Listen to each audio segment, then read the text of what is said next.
Ever wonder if today's world is riskier than ever before? It certainly feels that way, especially during those periods where we endure an almost daily barrage of negative news. To put this in perspective, EDC Economics periodically assesses the top 10 country risks facing Canada. This commentary is a check-in about what's changed in the world since our last assessment, highlighting a select number of tail risks you should consider. For starters, the whiff of increased protectionism and regulation across the southern border is undeniable. The upcoming U.S. presidential elections, with its Fortress America discourse, has propelled this issue into our top 10.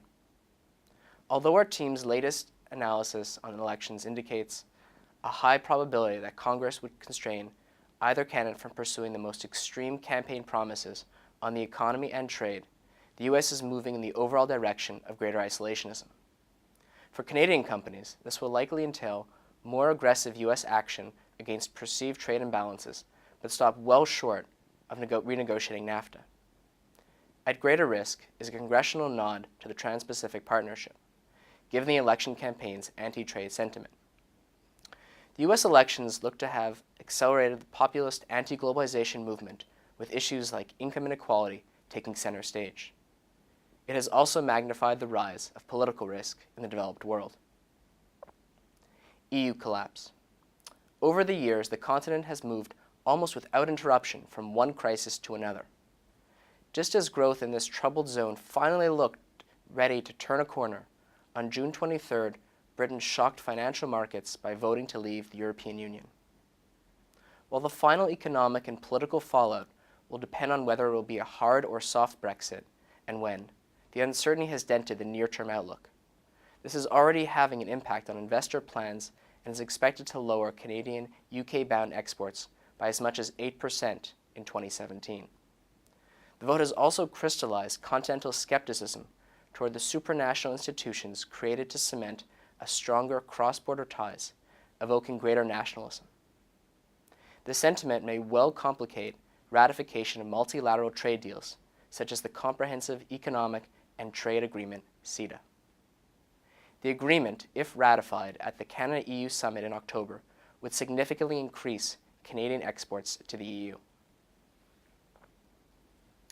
If this weren't enough, an Italian banking crisis poses a further threat to the Eurozone.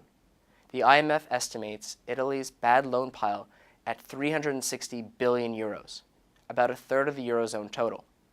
Weak banks have continued to lend to weak companies in a stagnant growth environment, and banks now require immediate capital injections to restore investor confidence. However, current EU banking rules forbid direct state assistance. Prime Minister Renzi, already pressured by the upcoming referendum on his constitutional reform package, is running against the clock to find a solution. If it ends badly, this risk could be more potent than Brexit.